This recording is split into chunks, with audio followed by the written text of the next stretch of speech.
again. And now it's my great honor and privilege to welcome Gabriela Salvador Riera to the stage.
Thank you so much.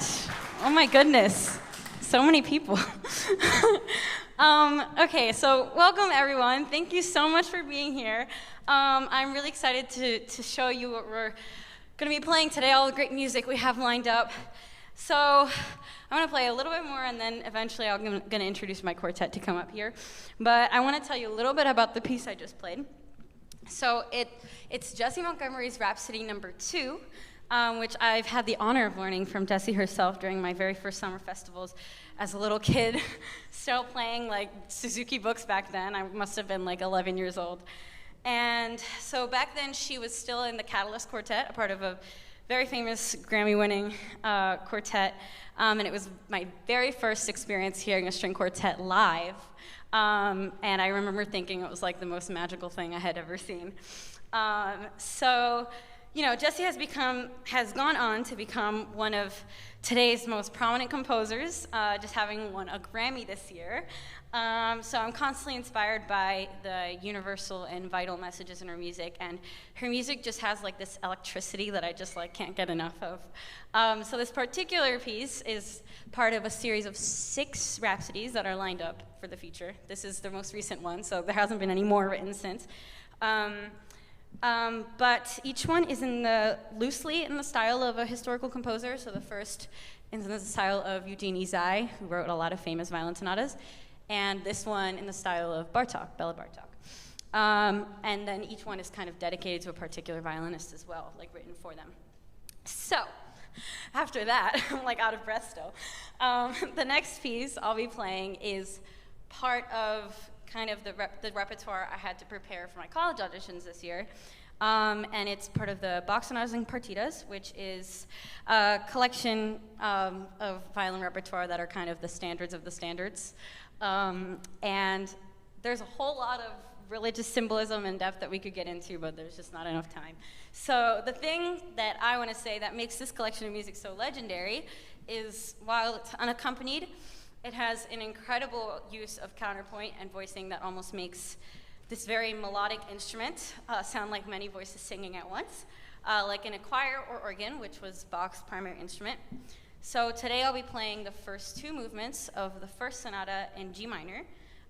First, a sort of solemn and melancholy and very improvisatory in style adagio, which actually is kind of perfect for this acoustic space. And then a fugue, which is very hard, but it builds so beautifully, so I hope you enjoy.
Just going to introduce this group real quick. So we are the Ann Newman String Quartet. We're part of the Advanced Studies program at the Settlement Music School in Philly. And we've been working together all throughout this school year. This is like the best group I've ever worked with in my whole life. So, so we've had a lot of fun working together on this music. And we actually got into the quarterfinals round of the National Fish-Off Chamber Music Competition, which is the largest chamber music competition in the world. So we're very excited to be competing in May. And so the music we'll be playing for you today is what we're preparing for that. So Noelle's playing first violin on this piece, so I'm going to let her introduce the Beethoven. Go ahead and walk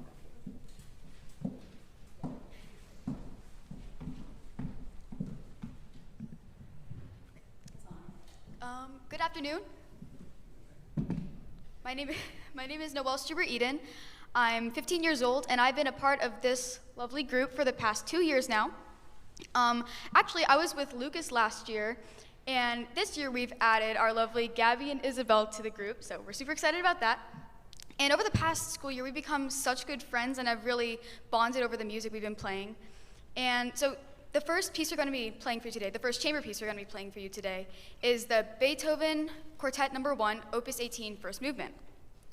Now, this piece was written during Beethoven's happiest period of his life. So hopefully you'll find this piece very exciting and adventurous and very energetic and electric. And we've had so much fun exploring the different interpretations that comes with learning this piece. And so as you listen, try to hear for like these beautiful color changes and these fun little nuances that really make this piece special to us. Hope you enjoy.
Thank you so much.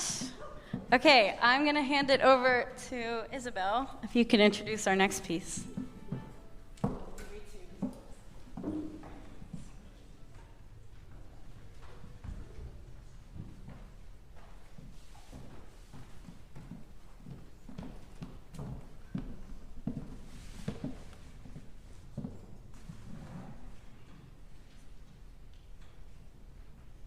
Hello, my name is Isabel. I'm a junior in high school, and I'm the cellist of the Ann Newman String Quartet. Our next piece, the Shostakovich Quartet Number 8, Opus 110, is dedicated to the victims of fascism and war. The piece was written in 3 days in Dresden, while Shostakovich was working on the film 5 Days, 5 Nights, which was a collaborative project between Soviet and East German filmmakers about the bombing of Dresden during World War II. Which makes this piece unique is the autobiographical aspect of Shostakovich's fear of being taken away by the Soviet government. This quartet was first premiered by the Beethoven Quartet in 1960, and when Shostakovich heard the manifestation of his pain and terror for the first time in the second movement, he couldn't take it and left the room. Enjoy.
So this is Riera Kim. She's an incredible pianist at Settlement that I've had the pleasure of working with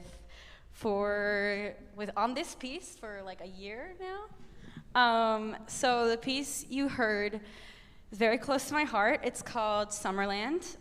It's a part of a suite by William Grant Still, originally written for piano only, but he himself made this arrangement for violin and piano that's become really popular. This piece has gotten me through a lot of difficult times in the past few years, and I think it's meant a lot to people who have heard it too. It's just one of those pieces of music that like touches each person in a different way, you know. I heard about this piece first through the National Sphinx competition because I competed in the 2023 junior division, and it was one of the pieces that you could choose as part of your repertoire. So I ended up winning second place that year, and thank you, and having the honor to play with the Sphinx Symphony. So if you know me, you know that Sphinx has been a huge part of my life, and the reason I've decided to go into music professionally. So I'm just going to briefly explain, but the Sphinx organization is an organization for Black and Latinx musicians whose goal is to transform lives through the power of diversity in the arts. I'm also so excited for this next piece because I've been wanting to play it for what feels like forever, and I finally get to do it thanks to Riera, because this is a very difficult piano part. This is Bach Sonata for violin and piano, the first two movements 1 and 2. And I use music for this one because it's chamber music, so I'm allowed. Okay.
my goodness.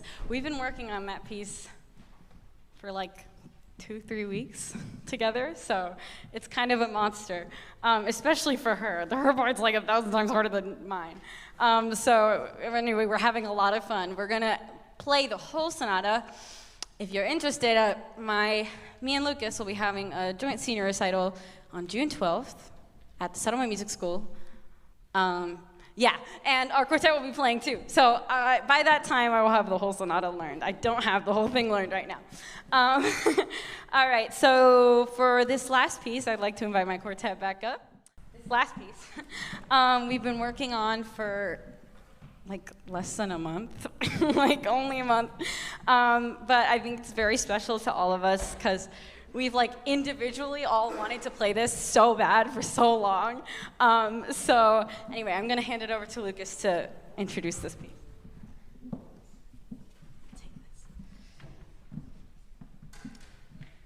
Hello, my name is Lucas. I'm 18 years old, and I'm the violist of the Newman Quartet.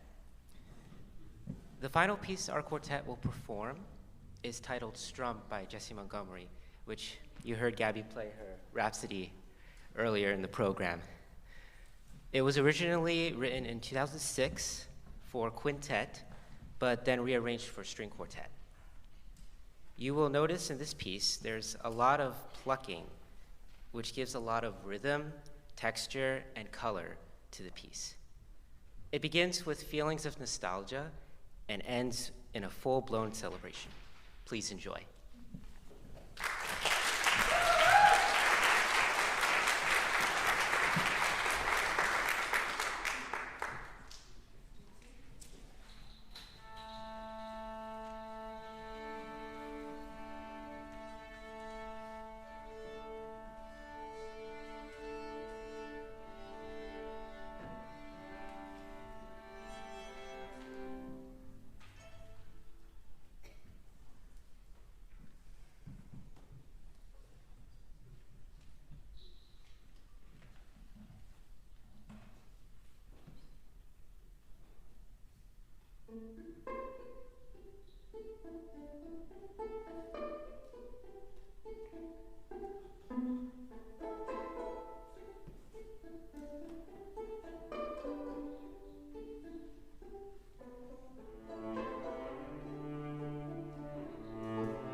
Thank you so much. Okay, let's see. Who do I need to thank? Thank you so much to everyone who has facilitated this program. It really means so much that you chose me to be a part of this wonderful concert series. I want to thank Miss Lisa and Miss Rob for inviting me to do this and for just organizing all of this crazy stuff, and just thank you, really. Thank you from the bottom of my heart. It means so much. I want to thank my teachers, my mentors, literally everybody who without I wouldn't have gotten to this point. And I also want to thank my fellow performers, so I have some flowers for you all.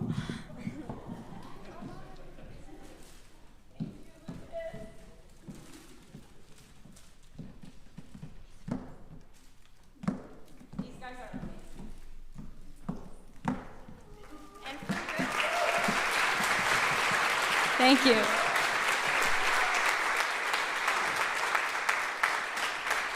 Rhea, I have one for you too, if you want to get it later or now, whatever.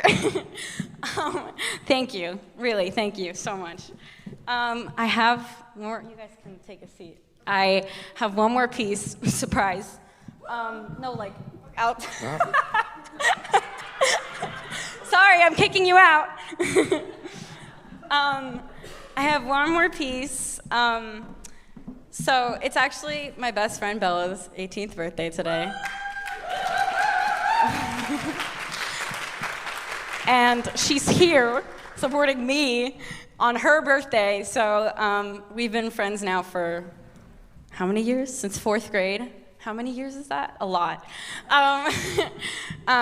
She's my best friend through and through. So I have this final piece that I want to play in dedication to everybody, but especially Bella, because it's her 18th birthday. All right. It's called Estrellita. It's a Mexican love song, and it's arranged by Heifetz. And Rob is going to play with me, and he literally just sight read this morning, so big props to him. Thank you so much.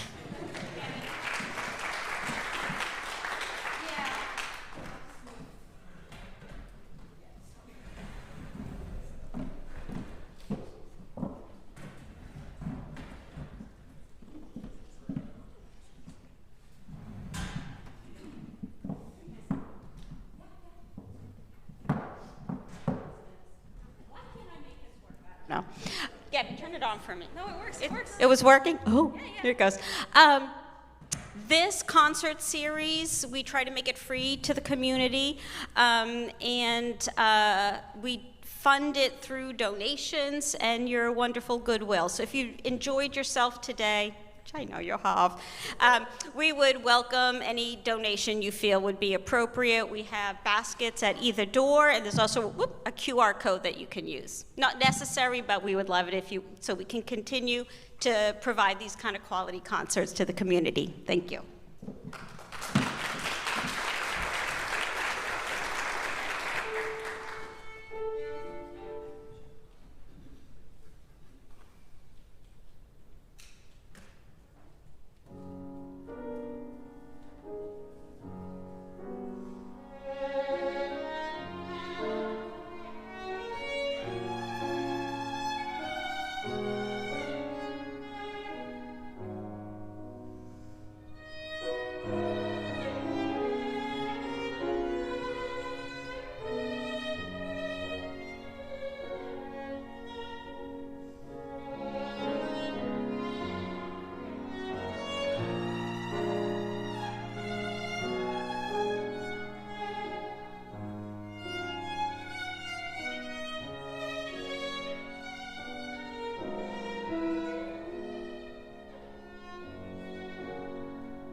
you.